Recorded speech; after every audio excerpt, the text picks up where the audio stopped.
Welcome back to Ankit's classroom. You all are here because every student deserves an easy learning. और आज के video में हम देखने वाले हैं स्टैंडर्ड 10th के चैप्टर 8 जिसका नाम है नेचुरल रिसोर्सेज का पार्ट 2। पार्ट 1 ऑलरेडी आ चुका है। जिन स्टूडेंट्स ने मिस आउट कर दिया और लिंक डिस्क्रिप्शन में दी हुई है, फटाफट से देख लीजिए। आज के वीडियो में हम शुरू करने वाले हैं सॉइल फॉर्मेशन से। ये कहीं ना कहीं चैप्टर का सेकेंड हाफ है। हमने जो फर्स्ट पार्ट में देखा था वो रिसोर्सेज के बारे में देखा था, रिसोर्स क्या होता है, बहुत सारी चीजें। आज के पार्ट में हम देखेंगे सॉइल क्या होता है, कैसे टाइप्स की सॉइल होती है, ये सारे टॉपिक्स आज हम कवर करेंगे। तो पहला टॉपिक है soil formation. Generally the part of the surface where in the vegetation grown is known as soil. एक जमीन का ऐसा हिस्सा, यानी हमारी जो लैंड है वो लैंड का जो पहला हिस्सा होता है जहां पर हम लोग वेजिटेशन ग्रो करते हैं, यानी कि सब्जी वगैरह उगती है, उस पर्टिकुलर जो पार्ट है उसको सॉइल बोला जाता है। आप समझिए कि जो लैंड होती है, जमीन, उसके बहुत सारे लेयर्स होते हैं। वो जितना आप अंदर जाओगे उतना वो ज्यादा आपको डेप्थ में लेके जाएगी। बट सॉइल किसको बोलते हैं? तो जो एक ऊपर की लेयर होती है, यानी कि जमीन के ऊपर की लेयर जहां पर हम लोग वेजिटेशन ग्रो करते हैं, उसको क्या बोला जाता है? सॉइल बोला जाता है। The soil is a thin layer composed of various elements on the surface of the earth. Soil जो होती है वो एक थिन लेयर होती है, यानी कि एक पतली सी लेयर होती है जमीन के ऊपर, जो कैसे बनती है? तो अर्थ के अलग अलग कंपोनेंट को मिक्स करके वो एक पर्टिकुलर लेयर बनती है। कौन से कंपोनेंट? तो मिनरल्स, ठीक है, अलग अलग टाइप्स के जो मिनरल्स होते हैं मिट्टी के अंदर वो आपस में मिक्स होते हैं। ह्यूमिडिटी, यानी कि जो जिसको हम भेज बोलते हैं, कि जो मिट्टी के अंदर पानी होता है वो ह्यूमिडिटी। हुमस यानी होते हैं डेड लीव्स एंड प्लांट्स, यानी कि जो आप देखते हो कि जो पर्टिकुलर ट्री से जो पत्ते गिर जाते हैं या प्लांट से जो पत्ते गिर जाते हैं वो धीरे धीरे क्या करते हैं? जमीन के अंदर चले जाते हैं और ऊपर के थिन लेयर, यानी कि जमीन के ऊपर की लेयर पे वो ह्यूमिडिटी, मिनरल्स, इन सब के साथ प्रोसेस करते हैं और उसके बाद क्या क्रिएट करती है? पर्टिकुलर सॉइल क्रिएट होती है। And air mixed up with it, और मिनरल्स, ह्यूमिडिटी, ह्यूमस के साथ एयर यानी कि हवा भी मिक्स होती है, तब जाके एक पर्टिकुलर सॉइल क्रिएट होती है। जो मिट्टी होती है वो मिट्टी आप समझिए कि हर जगह पर मिट्टी आपको देखने को मिलेगी। डेजर्ट में भी मिट्टी होती है, माउंटेन्स में भी मिट्टी होती है। हर मिट्टी एक जैसी नहीं होती है, ठीक है। हर जगह की अपनी एक क्वालिटी होती है। वो क्वालिटी कैसे बनती है? तो वहां के प्रेजेंट मिनरल्स, वहां के प्रेजेंट ह्यूमिडिटी, वहां के प्रेजेंट ह्यूमस और वहां के एटमॉस्फेरिक कंडीशन के अकॉर्डिंग वहां की मिट्टी बनती है। The parental rock lie below the soil. Soil is form due to the material available through the denudation. Parental rock अब क्या बोलते हैं? आप समझिए, यहाँ पर हमारे यहाँ पर मेटामॉर्फिक रॉक होता है, स्ट्रेटिफाइड रॉक होते हैं, इग्निशियस रॉक्स होते हैं, अलग अलग तरह के पत्थर देखने को मिलते हैं। अब सॉइल किस पर डिपेंड करती है? वो पत्थर पर डिपेंड करती है। यानी आप समझो कि यहाँ पर अगर एक लैंड है, लैंड के ऊपर क्या होता है? पहले अंदर लेयर्स होती है, उसके ऊपर एक पत्थर होता है, पत्थर के ऊपर एक पतली सी लेयर बनती है सॉइल की। अब पेरेंटल रॉक यानी कि पेरेंटल रॉक यानी क्या? पत्थर। और पेरेंटल यानी क्या? कि उसके ऊपर डिपेंड करने वाले। तो पेरेंटल रॉक पर डिपेंड करता है कि भाई सॉइल कौन से बनेगी। ब्लैक सॉइल बनेगी, रेड सॉइल बनेगी, लेटराइट सॉइल बनेगी, एलुवियल सॉइल बनेगी। जो सॉइल्स बनेगी और कैसी बनेगी और सॉइल के अंदर का जो पोषण होगा यानी कि मिनरल्स होंगे, वो सारी चीजें किस पर डिपेंड करती है? पेरेंटल रॉक्स पर डिपेंड करती है। यानी कि जब पेरेंटल रॉक्स अपने आप में पिघलते हैं, अपने आप में टूटते हैं, तो छोटे छोटे पार्टिकल्स जब मिट्टी के साथ मिक्स हो जाते हैं तो वो एक सॉइल फॉर्मेशन करते हैं। Soil is a natural of minerals and biotic elements which the capacity to grow and develop vegetation. Soil जो होता है वो एक नेचर का ऐसा एलिमेंट है जो नेचर के साथ ही घुल मिल जाता है और वो एक मदद करता है वेजिटेशन ग्रो करने के लिए। सॉइल बनाने के लिए बायोटिक एलिमेंट भी रोल प्ले करते हैं। बायोटिक एलिमेंट क्या होता है?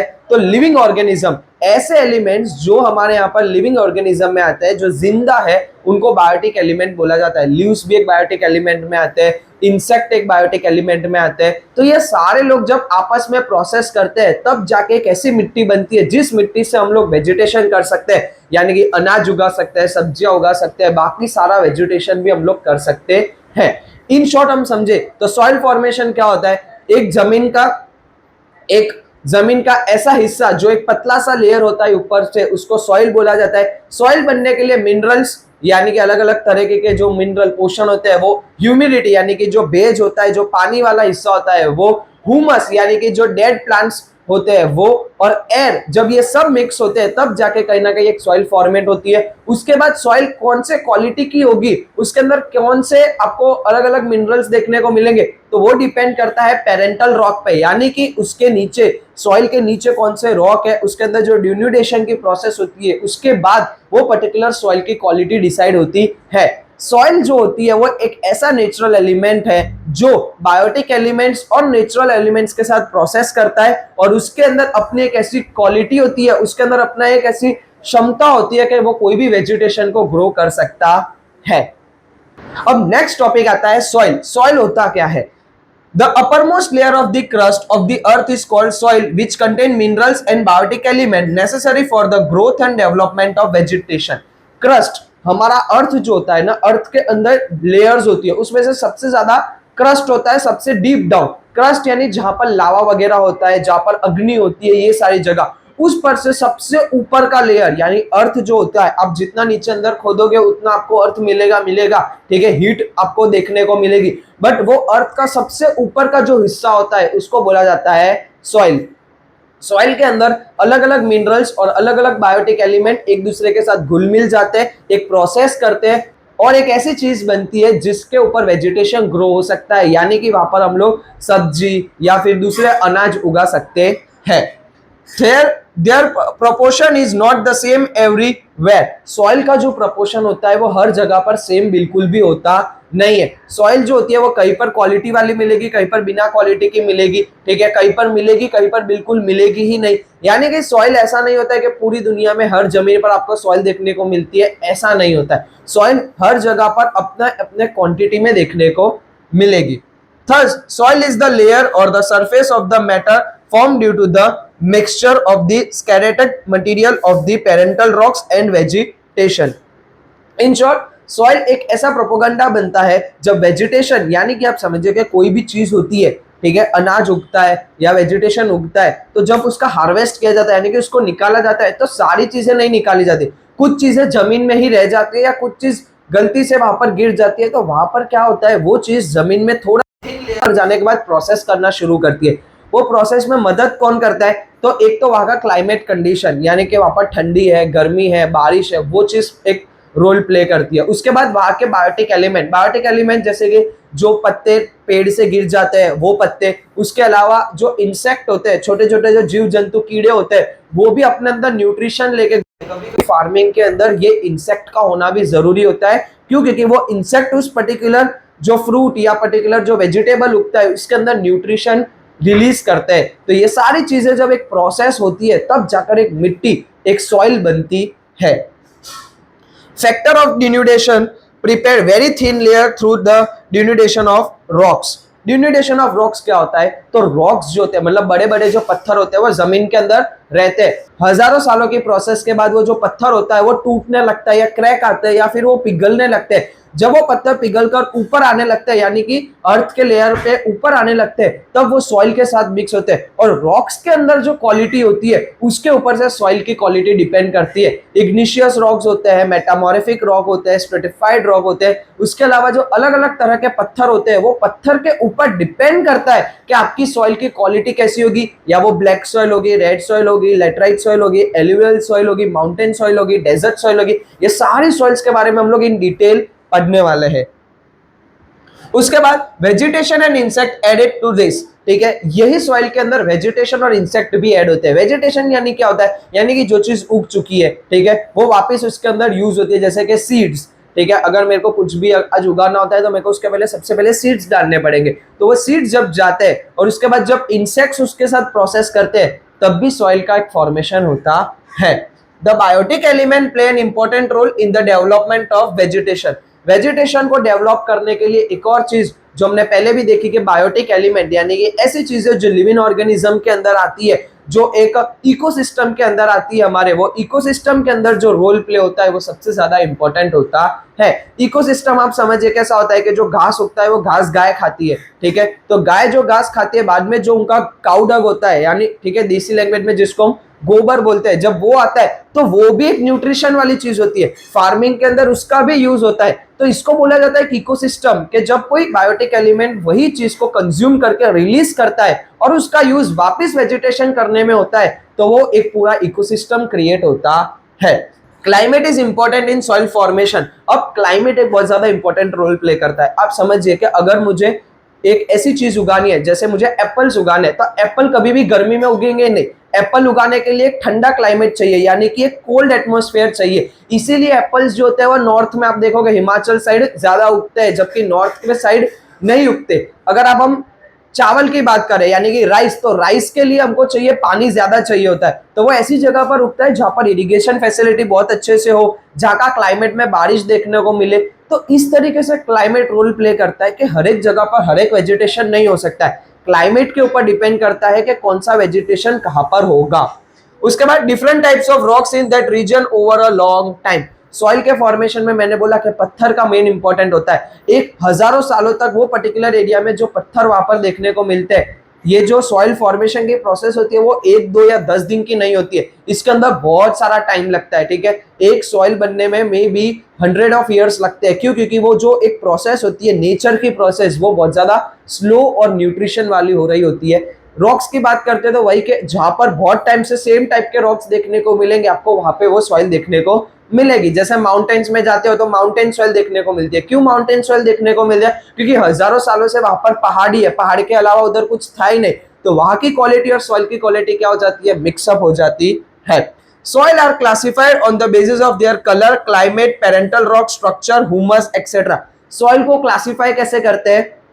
तो एक सॉइल को कलर के अकॉर्डिंग दिखा जाता है, जैसे रेड कलर की सॉइल होती है, ब्लैक कलर की सॉइल होती है, सॉइल के कलर के अकॉर्डिंग उसको डिसाइड किया जाता है। दूसरा क्लाइमेट, सॉइल कौन से क्लाइमेट में देखने को मिलती है उसके ऊपर उसको जज किया जाता है। सेकंड पेरेंटल रॉक, उसके पेरेंटल रॉक कौन है, यानी कि वो सॉइल कौन से पत्थर में से बनी है, उसके अकॉर्डिंग उसको क्लासिफाई किया जाता है। स्ट्रक्चर, सॉइल का स्ट्रक्चर कैसा है, या तो वो बहुत ज्यादा गीली है या बहुत ज्यादा सूखी है, इस तरीके से उसके स्ट्रक्चर के अकॉर्डिंग भी सॉइल को क्लासिफाई किया जाता है। ह्यूमस, ठीक है, ह्यूमस यानी कि उसके अंदर का जो न्यूट्रिशन, जो पत्ते इसके अंदर या डेड एनिमल्स और डेड प्लांट्स जो इंक्लूड हुए, उसका कैसा रोल प्ले हुआ है, उसके ऊपर, उसके अलावा बायोटिक एलिमेंट के ऊपर, ऐसे अनेकों फैक्टर यानी बहुत ज्यादा फैक्टर्स इसके अंदर रोल प्ले करते हैं, और उसके अकॉर्डिंग हम लोग सॉइल को क्लासिफाई करते हैं कि ये पर्टिकुलर सॉइल कौन से कैटेगरी के अंदर आती है। नेक्स्ट अब हम देखते हैं इसके अंदर टाइप्स ऑफ सॉइल, यानी कि कौन से डिफरेंट टाइप्स की आपको सॉइल देखने को मिलेगी। Recently Indian council of agriculture research ICAR has divided the soil of India into 8 types. हमारा जो इंडिया का एग्रीकल्चर डिपार्टमेंट है ICAR, Indian council of agriculture research, उन्होंने इंडिया की जो मिट्टी है, इंडिया की जो सॉइल है, उसको 8 कैटेगरी के अंदर डिवाइड किया हुआ है। First alluvial soil, second red soil, third black soil, fourth laterite soil, fifth desert soil, sixth mountain soil, seven forest soil, eight marshy या पेटी, यानी दोनों का नाम सेम है, या आप मार्शी सॉइल भी बोल सकते हो या पेटी सॉइल भी बोल सकते हो। अब हम लोग इन 8 सॉइल्स को इन डिटेल पढ़ेंगे। तो सबसे पहले आता है alluvial soil. This type of soil spread over 43% of the total area in India. India के अंदर सबसे ज्यादा मेजोरिटी में यही सॉइल देखने को मिलती है, एलुवियल सॉइल, जो इंडिया के 43% ऑफ लैंड पर देखने को मिलती है। यानी कि इंडिया के अंदर 43% कौन सी सॉइल देखने को मिलती है? एलुवियल सॉइल देखने को मिलती है। Found in northern plain from Brahmaputra valley in the east up to Sutlej. North के ब्रह्मपुत्र वैली से लेके ईस्ट के सतलुज तक आपको यह सॉइल देखने को मिलेगी। In the west delta region of Mahanadi, Godavari, Krishna, Kaveri river, और आपको वेस्ट के अंदर जो रिवर्स के डेल्टा रीजन है, गोदावरी, महानदी, कृष्णा, कावेरी, ये चारों रिवर्स के डेल्टा रीजन पर आपको देखने को मिलेगा। डेल्टा रीजन क्या होता है? जब भी कोई रिवर एक ट्रायंगुलर फॉर्म क्रिएट करती है उसको बोला जाता है डेल्टा रीजन। तो आपको वेस्ट में ये सारे रिवर्स के डेल्टा रीजन में भी एलुवियल सॉइल देखने को मिलेगी। Formation of alluvial soil is due to the alluvial deposition of the river. ये एलुवियल सॉइल बनती कैसे? तो रिवर्स जो नदी होती है वो अपने साथ जो एलुवियल के कंपोनेंट्स लेके आती है, एलुवियल मिनरल्स लेके आती है, वो कहीं ना कहीं जमीन पर छोड़ते जाते हैं। अब आप समझिए कि रिवर्स के अंदर भी बहुत ज्यादा मिनरल्स वगैरह साथ में आ रहे होते हैं, तो जब रिवर फ्लो होती है तो कहीं ना कहीं वो अलग अलग जमीन से टकराती है, वहां पर कुछ मिनरल्स वहीं पर स्टिक हो जाते हैं और वहां पर सॉइल फर्टाइल होना शुरू हो जाती है। More potash, phosphoric acid, limestone in the soil. इस सॉइल के अंदर आपको पोटाश, फॉस्फोरिक एसिड और लाइमस्टोन की मात्रा ज्यादा देखने को मिलेगी। Less proportion of nitrogen and humus. Humus और नाइट्रोजन का कंटेंट इसके अंदर कम होगा, यानी पोटाश, फॉस्फोरिक एसिड और लाइमस्टोन इसके अंदर ज्यादा होगा, नाइट्रोजन और ह्यूमस इसके अंदर कम होगा।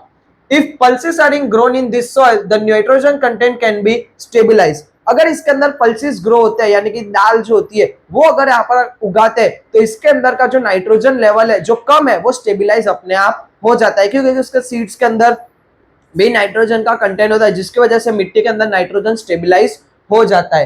Crop like wheat, paddy, sugar cane, jute, cotton, maize, oil seed etcetera can be grown. इस जमीन के अंदर यानी कि इस पर्टिकुलर एलुवियल सॉइल के अंदर व्हीट यानी कि गेहूं उगाए जा सकते हैं, पैडी पैडी यानी कि राइस उगाए जा सकते हैं, शुगर केन गन्ना, jute, cotton, maize, oil seed etcetera, ऐसे बहुत सारे अलग अलग क्रॉप्स वेजिटेशन एलुवियल सॉइल पर हो सकता है। एलुवियल सॉइल ठीक है 43% इंडिया का कवर करती है। उसके अलावा ब्रह्मपुत्र वैली नॉर्थ से लेके ईस्ट के सतलुज तक, वेस्ट में जो रिवर्स के डेल्टा रीजन है महानदी, गोदावरी, कृष्णा, कावेरी, इनके डेल्टा रीजन में एलुवियल सॉइल देखने को मिलेगी। फॉर्मेशन कैसे होता है तो रिवर्स अपने साथ जो एलुवियल डिपोजिट्स लेके आती है वो एलुवियल सॉइल क्रिएट करने में मदद करती है। पोटाश, फॉस्फोरिक एसिड और लाइमस्टोन की मात्रा ज्यादा होती है, नाइट्रोजन और ह्यूमस की मात्रा कम होती है। उसके अलावा अगर इसके अंदर पल्सेस यानी कि दाल ग्रो होती है तो आपको कहीं ना कहीं इसका जो नाइट्रोजन लेवल है वो स्टेबलाइज देखने को मिलेगा। उसके बाद wheat, paddy, sugar cane, jute, cotton, maize, oil seed, ये सारे क्रॉप्स जो वेजिटेशन है वो एलुवियल सॉइल में होते हैं। सेकंड है red soil, occupies about 19% total land of India. India के अंदर टोटल 19% जो लैंड है वो रेड सॉइल कवर करती है। Spread over Tamil Nadu in peninsular India up to Bundelkhand in the north. South की बात करें तो तमिलनाडु पेनिसुलर प्लेटो आपको पता है कि जो ट्रायंगुलर शेप इंडिया का है वो वहां के तमिलनाडु से लेके अप टू नॉर्थ में आपको बुंदेलखंड तक ये आपको देखने को मिलेगी ये soil. And Rajmahal hills in the east up to Kutch in the west, और ईस्ट में राजमहल से लेके वेस्ट में कच्छ तक आपको ये सॉइल देखने को मिलेगी। वापस देखिए पेनिसुलर इंडिया के तमिलनाडु से लेके नॉर्थ के आपको बुंदेलखंड तक, ईस्ट के आपको राजमहल से लेके वेस्ट के आपको कच्छ तक ये सॉइल देखने को मिलेगी। कौन सी सॉइल? रेड सॉइल देखने को मिलेगी। Found some part of Rajasthan, also red soil जो है वो राजस्थान के कुछ हिस्सों में आपको देखने को मिलेगी। This soil red in colour due to the presence of ferric oxide, ठीक है। इसका जो लाल कलर होता है ये सॉइल को नाम रेड कलर, इस सॉइल को रेड सॉइल इसलिए बोला जाता है क्योंकि इसका कलर रेड है। अब रेड कलर होने का रीजन होता है फेरिक ऑक्साइड। इस सॉइल के अंदर फेरिक ऑक्साइड प्रेजेंट होता है जिसकी वजह से इस सॉइल का कलर रेड कलर होता है। And it become yellow as we go down, और ये जो रेड कलर होता है वो सॉइल का ऊपर का हिस्सा होता है। जैसे जैसे आप रेड सॉइल को अंदर से खोदते जाओगे, आप जैसे जैसे थोड़ा डाउन जाओगे वो सॉइल का कलर रेड से चेंज होकर येलो हो जाएगा।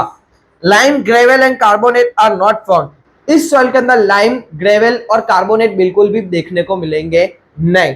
There is a deficiency of lime, manganese, phosphate, nitrogen and potash in this soil.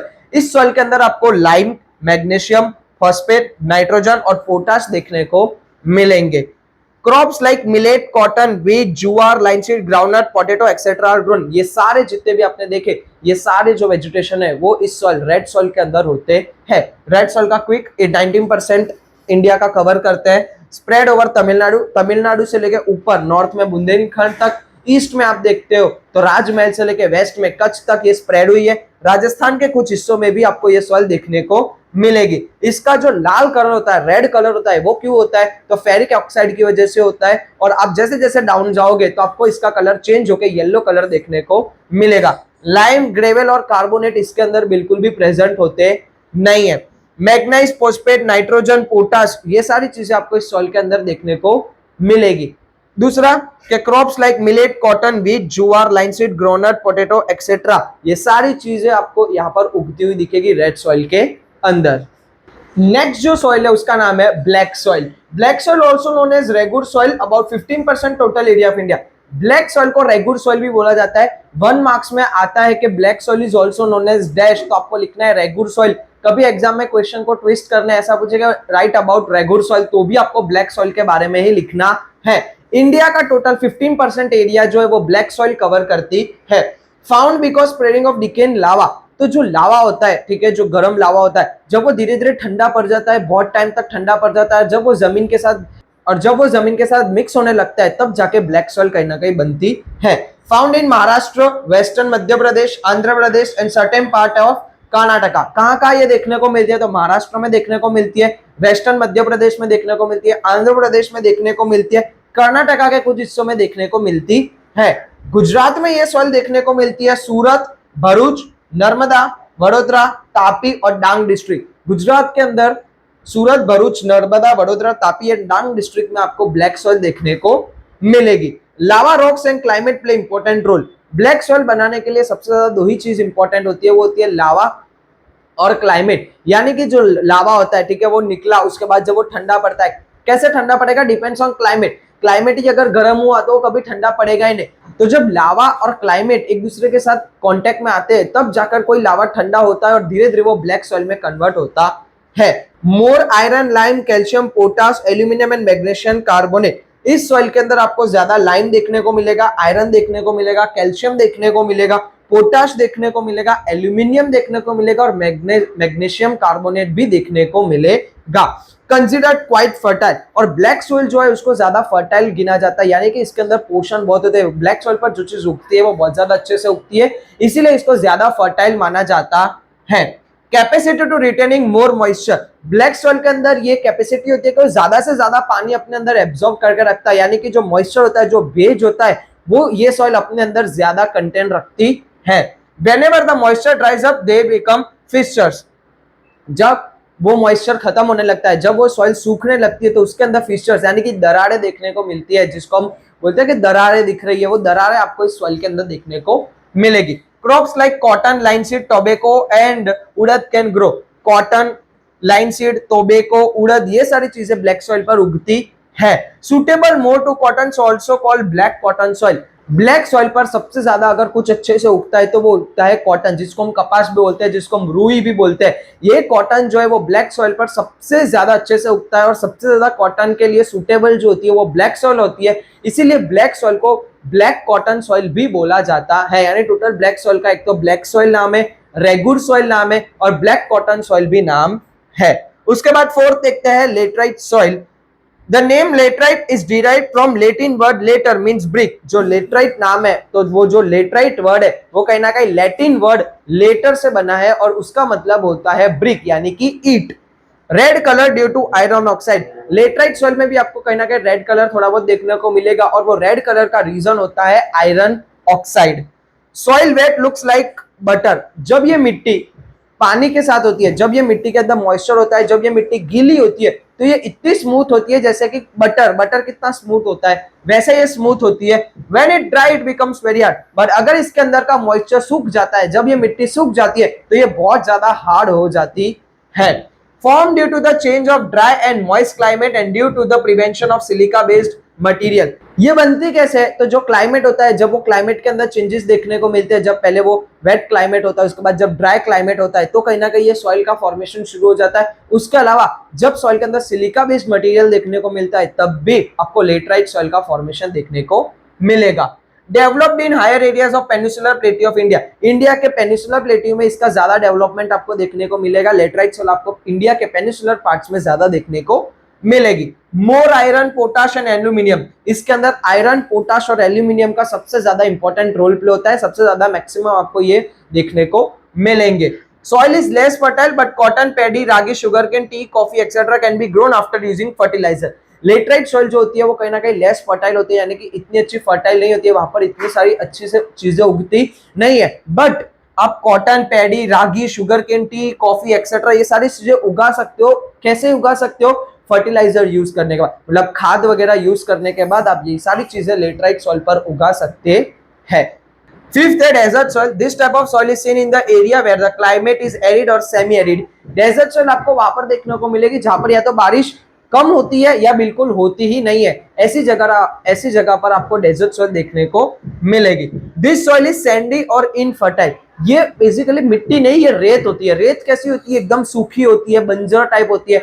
यहाँ पर सैंडी आपको रेत देखने को मिलेगी और इनफर्टाइल यानी कि इसके अंदर बिल्कुल भी फर्टिलिटी होती नहीं है। In Gujarat found in Kutch and some part of Saurashtra. Gujarat के अंदर, कच्छ के अंदर आपको डेजर्ट सॉइल देखने को मिलेगी और सौराष्ट्र के कुछ हिस्सों में ये सॉइल देखने को मिलेगी।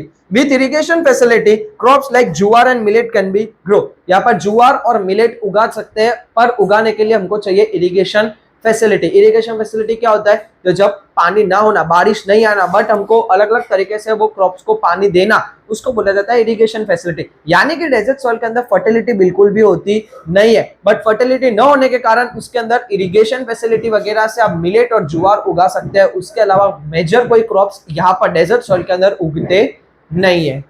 नेक्स्ट जो सिक्स सॉइल है वो है mountain soil, found in valley and slopy regions of Himalayans. नाम में ही सब कुछ है। माउंटेन सॉइल यानी कि ऐसी सॉइल जो कहां पर देखने को मिलेगी, वैलीज में देखने को मिलेगी। वैली क्या होता है, तो जब दो पहाड़ों के बीच में कोई लैंड जा रही होती है तो उसको वैली बोला जाता है। रिवर्स भी जा रही हो सकती है। स्लोपी रीजन यानी कि हिमालयंस के जो पहाड़ी इलाके होते हैं, जो स्लोपी रीजन होते हैं, वहां पर आपको माउंटेन सॉइल देखने को मिलेगी। Altitude about 2700 to 3000 metres. Altitude क्या होता है, हाइट कितनी होती है, तो 2700 से लेकर 3000 मीटर्स तक आपको इसकी हाइट, मतलब माउंटेन सॉइल इन हाइट्स में देखने को मिलेगी। Layer is thin and under developed. अब माउंटेन की जो सॉइल होती है ना, वो एकदम पतली लेयर होती है और अंडर डेवलप्ड होती है। क्यों? क्योंकि वो स्लोपी रीजन है। कुछ भी होता है तो पूरी की पूरी सॉइल नीचे आ जाती है, यानी कि कोई भी अगर लैंडस्लाइड होता है या फिर ज्यादा बारिश हो जाती है तो पानी के साथ पूरी की पूरी स्लोपी रीजन में क्या होती है, लैंड नीचे आ जाती है। इसीलिए यहाँ की जो लेयर होती है सॉइल की, वो बहुत ज्यादा पतली होती है और अंडर डेवलप, यानी कि इतनी डेवलप हुई होती नहीं है। सॉइल फाउंड इन आसाम, दार्जिलिंग, उत्तराखंड, हिमाचल, कश्मीर। ये सॉइल आपको कहां कहां देखने को मिलेगी, तो आसाम में, दार्जिलिंग में, उत्तराखंड में, हिमाचल प्रदेश में और कश्मीर में, यानी कि इंडिया के नॉर्थ के हिस्सों में आपको ये सॉइल देखने को मिलेगी। In Himalayas, the soil is found at the general altitude in the regions of pine and child trees. Himalayas के अंदर आपको ये जो है वो एक जनरल एल्टीट्यूड पे, यानी कि हिमालयंस में आपको इतना ऊपर जाने की जरूरत नहीं, आपको नीचे नीचे मतलब कि जनरल लेवल पर आपको ये सॉइल देखने को मिलेगी। जो पाइन ट्री और चाइल्ड ट्रीज है, आपको उसके आसपास ये सॉइल बिल्कुल देखने को मिलेगी। उसके बाद जो सेवंथ आता है वो होता है forest soil, found with in altitude of 3000 to 3100 metres. Forest की जो सॉइल है वो आपको 3000 से लेके 3100 मीटर्स के रेंज में देखने को मिलेगी। In the coniferous forest in Himalayas, Sahyadri, Eastern Ghats and Terai region of Himalayans. हमारे इंडिया के एकदम घने जंगल जिसको बोलते हैं, वो घने जंगल के अंदर आपको ये फॉरेस्ट सॉइल देखने को मिलेगी। Surface of earth covered with shaded leaves of the trees. अब अपने जंगल में अगर आप कभी गए हो या आपने फोटोज में देखा होगा तो आपको पता होगा कि जंगल की जो लैंड होती है ना, उसके ऊपर सिर्फ और सिर्फ पत्ते होते हैं। क्यों पत्ते होते हैं? क्योंकि इतना घना जंगल होता है कि उसके जो पेड़ के जो पत्ते होते हैं वो जमीन पर आ जाते हैं, यानी कि पूरी जो जमीन होती है वो कहीं ना कहीं शेडेड लीव्स यानी कि पत्तों से भरी हुई होती है। Upper part of the land become black due to the increase of humus. इसके अंदर का जो जमीन का पार्ट होता है, जो वो ऊपर की जमीन होती है, वो आपको ब्लैक कलर की देखने को मिलेगी। क्यों देखने को मिलेगी? क्योंकि यहाँ पर ह्यूमस ज्यादा होता है। ह्यूमस क्या होता है? जो जो पत्ते यानी कि जो डिकेइंग लीव्स होते हैं, जो पत्ते गिर चुके हैं, अब जब वो जमीन के अंदर चले जाते हैं तो वो क्या करते हैं, ब्लैक कलर कंटेन करते हैं, ब्लैक कलर्स की सॉइल को क्रिएट करते हैं और अपने न्यूट्रिशंस वहां पर छोड़ते हैं। चेंजेस इनटू ब्लू और red colour while going down in land. और जैसे जैसे आप उस जमीन को खोदते जाएंगे तो वो जो ब्लैक कलर की जो जमीन आपको ऊपर देखने को मिली, वो धीरे धीरे ब्लू या तो फिर रेड कलर की होती जाएगी। T, coffee, spices, other crops can be grown. ठीक है, यहाँ पर टी, कॉफी या फिर अलग अलग स्पाइसेस या दूसरे क्रॉप्स को यहाँ पर उगाया जाता है। आपने एडवर्टाइजमेंट वगैरह में देखा होगा कॉफी और टी की एडवर्टाइजमेंट में कि एकदम घने जंगल के अंदर टी या कॉफी का कल्टीवेशन हो रहा होता है, तो वो कहीं ना कहीं फॉरेस्ट के अंदर होता है। क्यों? क्योंकि वो सॉइल उनके लिए बहुत ज्यादा बेटर मानी जाती है। Found in limited area. अब जो फॉरेस्ट सॉइल है वो हर जगह पर आपको देखने को नहीं मिलेगी, कुछ ही जगह पर यानी लिमिटेड जगह पर आपको फॉरेस्ट सॉइल देखने को मिलेगी। लास्ट जो सॉइल है वो है मार्शी और पेटी सॉइल। ठीक है, दोनों एक ही है। This type of soil developed in humid region due to the accumulation of biotic element. ये वहां पर डेवलप्ड होती है जहां पर आपको भेज यानी कि बारिश बहुत ज्यादा होती है, उस जगह पर आपको ये मार्शी या पेटी सॉइल देखने को मिलेगा। यहाँ पर बायोटिक एलिमेंट्स का रोल बहुत ज्यादा प्ले होता है। यहाँ पर आपको जो जीव जंतु होते हैं, लीव्स हो गए, इन सब का रोल ज्यादा देखने को मिलेगा। बायोटिक एलिमेंट्स का रोल इस सॉइल में ज्यादा देखने को मिलेगा। During rainy season, this land submerged under water, and when the water reduces, paddy can be grown in it. ये जो सॉइल होती है, जब यहाँ पर बहुत ज्यादा बारिश होती है या रेगुलर जब बारिश होती है, रेनी सीजन का टाइम होता है, तब ये पूरी की पूरी जमीन अंडर वाटर हो जाती है, यानी कि वाटर इसके ऊपर पानी बहुत ज्यादा भर जाता है, तब इसके यहाँ पर कोई भी क्रॉप उगाया जाता नहीं है। जब धीरे धीरे वो पानी कम होता जाता है तब जाकर उधर पैडी यानी कि चावल उगाया जाता है। आपने देखा होगा टीवी वगैरह में या लाइव भी कभी कि चावल कैसा होता है कि पूरा एक फार्म होता है, उसके ऊपर क्या होता है, पूरा एक पानी की लेयर होती है, उसके अंदर जो छोटे छोटे राइस के जो घास होते हैं वो क्या करते हैं, वो लोग इंसर्ट करते हैं। तो इस तरीके से पैडी ग्रोन होता है। तो पैडी के लिए एक सूटेबल सीजन पैडी के लिए एक सुटेबल सॉइल है। There is a excess of biotic elements and minerals in such soil but it shows insufficiency in phosphate and potash. इसके अंदर, ये सॉइल के अंदर बायोटिक एलिमेंट और मिनरल्स तो बिल्कुल होते हैं, बट कहीं ना कहीं पोटाश और फॉस्फेट की जो कमी होती है वो इस सॉइल में आपको देखने को मिलेगी। Soil found in Odisha, West Bengal, coastal Tamil Nadu etcetera. Tamil Nadu के जो कोस्टल हिस्से यानी कि समुद्र का जो किनारा होता है उसके आसपास आपको ये देखने को मिलेगी, वेस्ट बंगाल में देखने को मिलेगी, उड़ीसा में देखने को मिलेगी। उसके अलावा भी जो ईस्ट के ईस्ट साइड है वहां पर आपको कहीं ना कहीं ये सॉइल देखने को मिलेगी। तो यहाँ पर हमने देखा कि टोटल 8 टाइप्स की सॉइल होती है और 8 टाइप्स के सॉइल का हमने कैरेक्टरिस्टिक्स देखे कि उसके अंदर क्या होता है, क्या किस कौन से मिनरल्स उसके अंदर ज्यादा देखने को मिलेंगे, कौन से कम देखने को मिलेंगे, कौन से कलर की होगी, ज्यादा कौन सा क्रॉप के लिए सूटेबल है। ये सारी चीजें हमने ये 8 सॉइल के अंदर देखी। चैप्टर का नेक्स्ट जो टॉपिक है वो है सॉइल इरोजन। अब सॉइल इरोजन क्या होता है? Erosion means transportation of land particles from one place to another with the help of air and water.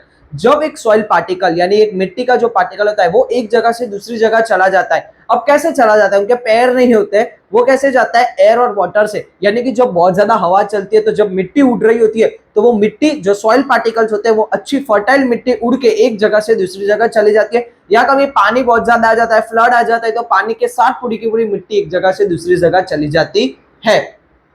Because faster transportation it takes many years to from the upper layer. और जब एक बार आपके जमीन की layer खत्म हो गई यानी कि वो ट्रांसपोर्ट हो गई एक जगह से दूसरी जगह, तो जहां से वो सॉइल गई है वहां पर भी बहुत ज्यादा टाइम लगेगा, बहुत सालों का टाइम लगेगा सॉइल बनने में। और जहां वो गई है वहां पर भी जो फर्टाइल होता है वहां पर भी बहुत टाइम लगेगा। इसमें क्या होता है कि एक जगह से जब सॉइल पार्टिकल्स उड़ के या फिर कहीं से भी जाता है दूसरी जगह पर, तो वो जहां पर जाता है ना वहां पर अपनी क्वालिटी छोड़ना शुरू कर देता है। यानी कि वो वहां की जमीन को क्या करेगा? या तो फर्टाइल करेगा या खराब करेगा, दो में से एक ऑप्शन होता है। If the soil particles are carried away because of heavy rain or by strong wind, agriculture decrease। और जब सॉइल पार्टिकल या तो हवा से या पानी से चले जाते हैं एक जगह से दूसरी जगह तो पर्टिकुलर एग्रीकल्चर डिक्रीज होने लगता है। क्यों एग्रीकल्चर? क्योंकि एग्रीकल्चर चली सॉइल के ऊपर रहा होता है, मिट्टी के अकॉर्डिंग तो पूरा वेजिटेशन हो रहा होता है। जब मिट्टी ही चली जाएगी तो वो जो वेजिटेशन होगा वो डिक्रीज हो जाएगा या तो पूरा का पूरा खत्म हो जाएगा। तभी ज्यादा बारिश आती है तो भी प्रॉब्लम होती है और बारिश नहीं आती है तो भी प्रॉब्लम होती है। जब बहुत ज्यादा तूफान आता है तब भी एग्रीकल्चर को बहुत ज्यादा डैमेज होता है। It is extremely necessary to maintain this upper layer of agriculture. और ये बहुत ज्यादा जरूरी होता है कि एग्रीकल्चर की ये अपर की जो लेयर होती है यानी कि सॉइल की जो लेयर होती है वो मेंटेन की जाए, उसको संभाली जाए, उसको किसी भी हालत में बचाई जाए, ना कि उसका इरोजन हो, मतलब कि वो मिट्टी यहां से दूसरी जगह जानी चाहिए नहीं। So the soil erosion can be prevent. और इसीलिए सॉइल इरोजन को बचाना बहुत ज्यादा जरूरी है। अब मेजर्स क्या है, कैसे हम लोग सॉइल को बचा सकते हैं, कैसे सॉइल इरोजन को होने से रोक सकते हैं? Control grazing activity. जो घास होते हैं ना वो घास को ग्रेजिंग एक्टिविटी पे कंट्रोल होना चाहिए। ग्रेजिंग एक्टिविटी यानी कि जो चराने जाते हैं ना गाय को या फिर बकरी को, ये सारी चीजें ग्रेजिंग एक्टिविटी में आती है। अब क्या होता है कि घास आप देखते हो घास उगे हुए होते हैं, उसके नीचे मिट्टी होती है, तो जब हवा आती है ना तो वो घास को प्रॉब्लम करती है, मिट्टी सेफ रहती है। यानी कि मिट्टी जो है वो घास के कवर में रहती है जिसकी वजह से मिट्टी उड़ के कहीं जाती नहीं है। तो जो घास होते हैं वो कहीं ना कहीं बहुत ज्यादा हेल्पफुल रहते हैं। Plantation should be carried out in the courtyard method in slopy region. हमारा मतलब कि जो फार्म होता है, फार्म के आसपास स्लोपी रीजन में यानी कि थोड़ा ढलांग में हमको क्या करना पड़ता है? प्लांटेशन करना पड़ता है। यानी कि पेड़ वगैरह या छोटे जो श्रब्स होते हैं उनको उगाना पड़ता है, जिससे क्या होता है कि जो विंड होती है वो बहुत तेजी से आ रही होती है, ठीक है। बट जब वो स्लोपी हमने प्लांट उगाए हुए है उससे जब वो टकराती है, वो विंड की जो स्पीड होती है वो ऑटोमेटिकली क्या हो जाती है? स्लो हो जाती है। क्यों स्लो हो जाती है? आपको पता है कि कोई भी चीज मूविंग में आता है, जब उसको वो चीज कभी किसी से टकराती है तो उसकी स्पीड कैसी होती जाती है? रिड्यूस होती जाती है। तो जब वो हमारे फार्म के अंदर जब विंड आ रही होती है तब उसकी स्पीड कैसी होगी? कम होगी, जिसकी वजह से सॉइल इरोजन होगा नहीं। थर्ड आता है plant trees in pharaoh land. जो खाली जमीन होती है आसपास की वहां पर हमेशा प्लांट उगाने चाहिए ताकि वहां से स्पीड बढ़े नहीं। जब भी कोई खाली जगह होती है ना तो स्पीड इंक्रीज होती है, और जब वहां पर कोई चीज बीच में आ जाती है तो वो स्पीड डिक्रीज होती है। तो इसीलिए खाली जगह पर प्लांट उगाने चाहिए। नेक्स्ट आता है construct check dams where there is a streams. ठीक है, जहां पर पानी की मात्रा ज्यादा होती है, जहां पर हमको पता है कि यहाँ से बहुत एक रेनी सीजन में या एक टाइम के बाद स्ट्रीम्स गिरती है, बहुत ज्यादा पानी वहां पर आता है, तो वहां पर चेक डैम्स बनाने पड़ते हैं। चेक डैम क्या करते हैं कि वो पानी को रोक के रखते हैं, जब जितनी जरूरत होती है उतना ही पानी फार्म्स में या फिर वो पर्टिकुलर विलेज में जाने देते हैं। एक साथ अगर सारा ही पानी आता है तो वो क्या करता है, फ्लड की सिचुएशन क्रिएट करता है, पूरे जो फार्म्स होते हैं उसके अंदर पानी पानी हो जाता है। नेक्स्ट आता है cultivated very deeply in the field to reduce the spread of water. जब हम पता है कि कोई भी फार्म होता है तो वो लोग क्या करते हैं कि कैनाल्स वगैरह बनाते हैं, जिसकी वजह से जो नदी का पानी है या फिर जो डैम्स का पानी होता है या हवाड़ों का पानी होता है वो क्या करता है, एक पर्टिकुलर फार्म्स में आता है, तो उसको इतना गहरा खोदो कि जो पानी है वो पर्टिकुलर उस कैनाल के अंदर ही रहे, उससे बाहर ना आ जाए। ठीक है, अगर जितना गहरा होगा उतना पानी क्या होगा, उसके अंदर ही रहेगा, बाहर नहीं आएगा। बाहर नहीं आएगा तो वो फार्म में एक्स्ट्रा स्प्रेड नहीं होगा, जिसकी वजह से क्या होगा, सॉइल इरोजन होगा नहीं। तो ये थे कहीं ना कहीं मेजर्स और सॉइल इरोजन। सॉइल इरोजन का मतलब होता है जब सॉइल एक जगह से दूसरी जगह ट्रांसपोर्ट करती है। कैसे करती है, एयर या फिर वाटर के साथ ट्रांसपोर्ट करती है। जब कोई फ्लड आ जाती है या बहुत ज्यादा स्ट्रॉम यानी तूफान आ जाता है, उसके साथ जब मिट्टी उड़ जाती है या फिर बह जाती है, उसको बोला जाता है सॉइल इरोजन। अब आता है सॉइल कंजर्वेशन। इस चैप्टर का लास्ट टॉपिक है soil conservation. Soil conservation means to prevent soil erosion. Basically soil erosion न होना is equal to soil conservation. Soil conservation क्या होता है, मिट्टी को बचाना। अब सॉइल इरोजन जो होता है वो खराब चीज है, प्रिवेंट करना यानी कि सॉइल इरोजन को रोकना, वही हुआ सॉइल कंजर्वेशन। वापिस समझिए, सॉइल कंजर्वेशन यानी मिट्टी को बचाना। सॉइल इरोजन क्या है, एक खराब चीज है जो होनी चाहिए नहीं, यानी कि सॉइल इरोजन न होने देना, वही होता है soil conservation. Soil conservation is directly connected to retain the soil particles at original place. Soil conservation यानी कि जो soil का पार्टिकल है, जो मिट्टी जहां से बिलोंग करती है, वो वहीं पर ओरिजिनल जगह पर होनी चाहिए, उसका ट्रांसपोर्ट होना चाहिए नहीं। यानी कि मिट्टी अगर यहाँ की इस जमीन की है तो यहीं पर रहनी चाहिए, ये soil conservation में होता है। Different remedies used at different places of world according to the location. Soil conservation करने के लिए मतलब सॉइल को बचाने के लिए पूरी दुनिया में अलग अलग जगह पर अलग अलग तरीके यूज किए जाते हैं, उनके लोकेशन के अकॉर्डिंग। पहाड़ में होता है तो अलग तरीका होता है, लैंड पे होता है तो अलग तरीका होता है, गर्मी में अलग तरीका होता है, क्लाइमेट अगर ठंडा हो तो अलग तरीका होता है। यानी कि हर जगह पर अलग अलग क्लाइमेट, अलग अलग लोकेशन के अकॉर्डिंग सॉइल कंजर्वेशन की अलग अलग टेक्निक्स होती है। If the soil is not conserve then there was a chances of flood. अगर हम लोग सॉइल को कंजर्व नहीं करते तो वहां पर फ्लड के चांसेस बहुत ज्यादा हो जाता है, बाढ़ के चांसेस बहुत ज्यादा हो जाते हैं। उसकी वजह से जो लाइफ है यानी कि इंसान की जो जिंदगी है या एनिमल्स की जो जिंदगी है वो, और हमारी जो प्रॉपर्टीज और ये सारी चीजें होती है वो बहुत ज्यादा डैमेज होती है। Soil conservation is necessary. Soil को बचाना भी हमारे लिए बहुत ही ज्यादा जरूरी है। अब देखते हैं रेमेडीज टू सॉइल कंजर्वेशन। अब सॉइल कंजर्वेशन कैसे किया जा सकता है तो उसके बारे में कुछ बताया हुआ है। First, the root of the trees in forest cover hold up the soil particles. Trees जो होते हैं ना वो सॉइल पार्टिकल्स को होल्ड करते हैं। कैसे करते हैं, ट्रीज की जो जड़ें होती है ना वो जड़ें कहीं ना कहीं मिट्टी को जकड़ के रखती है, जिसकी वजह से वो सॉइल पार्टिकल्स जो होते हैं ना वो कहीं ना कहीं अपने अंदर ही होल्ड रहते हैं। जब हमारे यहाँ पर उसको खोद के या फिर उसको ट्रीज को काटने के बाद ये सारी चीजें की जाती है, तब हमारा जो सॉइल होता है वो पर्टिकुलरली अपनी होल्ड जो होता है, होल्ड को छोड़ देता है, जिसकी वजह से सॉइल इरोजन के चांसेस बढ़ जाते हैं। Second, plant trees in the river side and on the mountain slope. River के आसपास हमेशा पेड़ होने चाहिए और माउंटेन पर भी पेड़ होने चाहिए। क्यों बताता हूँ, रिवर्स जो होती है ना, रिवर्स के अंदर जब पानी बहुत ज्यादा भर जाएगा, ठीक है, जब फ्लड की सिचुएशन होगी तो पानी क्या होगा, रिवर्स के बाहर आएगा। अब आप समझ गए कि जब कोई फ्लैट लैंड होती है, ठीक है, आप अपने घर पर अगर फ्लैट लैंड पर अगर आप पानी डालते हो तो वो पानी तेजी से चला जाता है, ठीक है, तेजी से वो क्या करता है, बहने लगता है। वहीं पर अगर उसके बीच में आपने वही लैंड के ऊपर बीच में कुछ एक चीज रखी है, फिर कोई एक चीज रखी है, बहुत सारी चीज रखी है, और फिर अगर आप पानी डालोगे तो वो पानी स्लोली स्लोली आगे जाएगा। समझ में आया। अब यहाँ पर ये समझिए कि रिवर के आसपास अगर पेड़ होंगे तो क्या होगा, पानी जब ओवरफ्लो होगा तो वो पानी पेड़ की वजह से उसकी स्पीड स्लो हो जाएगी। सेकंड, ट्रीज के अंदर और जमीन के अंदर ये पावर होता है कि वो पानी को होल्ड कर सकते हैं, तो पेड़ क्या करेंगे, वो पानी को सोखने लगेंगे, यानी कि वो पानी सिटी में या गांव में जाएगा ही नहीं, वो वहीं पर पर्टिकुलर रुक जाएगा और वहीं पर उस पानी का रीयूज होने लगेगा। सेम माउंटेन में, अगर माउंटेन पे कोई पानी आता है तो वो बहुत स्पीड में आता है, अगर वही माउंटेन्स पर पेड़ होंगे तो वो पानी धीरे धीरे आएगा, वो पर्टिकुलर ट्रीज को भी क्या मिलता जाएगा, पानी मिलता जाएगा, वो अपनी जो रूट्स होगी वो पानी को सोखने लगेगी, यानी कि लैंडस्लाइड के चांसेस बहुत ज्यादा कम हो जाएंगे। A series of tree should be grown near a desert region to prevent the wind with more velocity it stop advancing desert. Desert जहां पर होता है ना वहां पर हमेशा एक सीरीज होनी चाहिए। सीरीज क्या होती है कि डेजर्ट और सिटी यानी कि कोई भी एग्रीकल्चर फील्ड के बीच में बहुत बड़ा पेड़ का एक सीरीज होना, बहुत ज्यादा पेड़ उगाना, जिसकी वजह से क्या होता है डेजर्ट जो होता है वो कहीं ना कहीं रुक जाता है। मैं आपको बताता हूँ, डेजर्ट की जो मिट्टी होती है ना वो बहुत ज्यादा खराब होती है, बंजर होती है। अब आप देखोगे कोई भी चीज होती है, गलत जो संगत होती है, गलत आदत जो होती है वो जल्दी घुल मिल जाती है। लोग गलत आदत को जल्दी एडॉप्ट कर लेते हैं, अच्छी आदत को एडॉप्ट करने में टाइम लगाते हैं। वहां पर डेजर्ट का ऐसा है, डेजर्ट जो होता है उसके पार्टिकल्स अगर कहीं भी जाकर गिरते हैं तो डेजर्ट के जो पार्टिकल्स होते हैं यानी कि जो बंजर मिट्टी होती है वो बहुत ज्यादा जल्दी रैपिडली स्प्रेड करने लगती है। वो पूरी जमीन को खराब करने लगेगी, पूरी जमीन को बंजर करने लगेगी।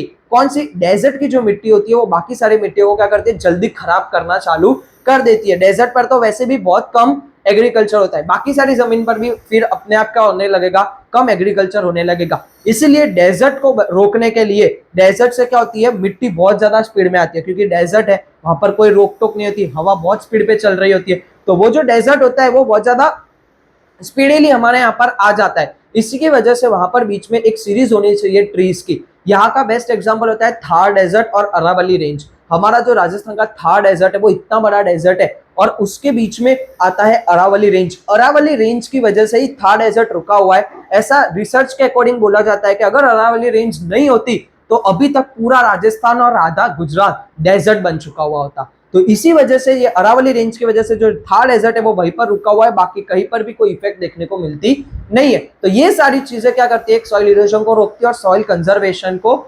इंपॉर्टेंस देती है। River flood control by diverting flow. अब जो नदी, आपको पता है कि हर साल ये नदी है वो ओवरफ्लो होती है, फ्लड आता है, तो उसका क्या करना पड़ता है, डाइवर्ट रूट बनाना पड़ता है। एक नदी है यहाँ पर बीच में एक और मतलब खोद के नदी बना दो, जिसकी वजह से क्या होगी, पानी डाइवर्ट होता जाएगा। जब पानी डाइवर्ट होगा तो कभी भी पानी ओवरफ्लो होगा नहीं, वो अपने आप डाइवर्ट होता जाएगा, डाइवर्ट होता जाएगा। या फिर जो नदी सूखी पड़ गई है उसके अंदर उसको डाइवर्ट कर दो, जिसकी वजह से वो जो सूखी नदी है वहां पर भी पानी हो जाए और ये नदी में जो पर्टिकुलर रिवर के अंदर ओवरफ्लो या फ्लड होता है वो होगा नहीं। उसके बाद आता है horizontal cultivation and terrace farming. हमेशा पहाड़ वगैरह में हॉरिजॉन्टल फार्मिंग करनी चाहिए। हॉरिजॉन्टल फार्मिंग कैसे होता है, एक पर्टिकुलर ऐसे स्लोप में फार्मिंग होती है, जिसकी वजह से क्या होता है, जो पानी गिर रहा होता है ना उसकी स्पीड ग्रेजुअली डिक्रीज हो जाती है, स्टेप बाय स्टेप वो क्या होता है, कम हो जाता है। जब वो स्पीड कम होती है तो उसके साथ जो मिट्टी होती है वो कभी भी नीचे नहीं जाती है, क्योंकि वो एक स्टेप फार्मिंग हो रही होती है, सीढ़ी की तरह हो रही होती है, तो पानी धीरे धीरे गिरता है। तब तक क्या होता है, वो सॉइल कभी भी अपनी फर्टिलिटी नहीं छोड़ेगी, सॉइल कहीं पर जाएगी नहीं, सॉइल वो पानी को एब्जॉर्ब करना शुरू कर देगी, जो उसके लिए अच्छी बात है। सेकंड, टेरेस फार्मिंग करना चाहिए, जिसकी वजह से क्या होता है, एग्रीकल्चर मेंटेन रहता है, ठीक है, सॉइल की फर्टिलिटी हमेशा मेंटेन रहेगी और ये सारी चीजों से कहीं ना कहीं सॉइल कंजर्वेशन को ज्यादा इंपॉर्टेंस मिलेगी। Humus content should be added in soil. Humus होती है यानी कि जब सॉइल अपनी फर्टिलिटी छोड़ना शुरू करता है तो उसके अंदर ह्यूमस ऐड करना पड़ता है, यानी प्लांट्स वगैरह हो गया, खाद वगैरह हो गया, ये सारी चीजें ऐड करने से क्या होगा, सॉइल अपनी फर्टिलिटी वापस इंक्रीज करना शुरू कर देगा।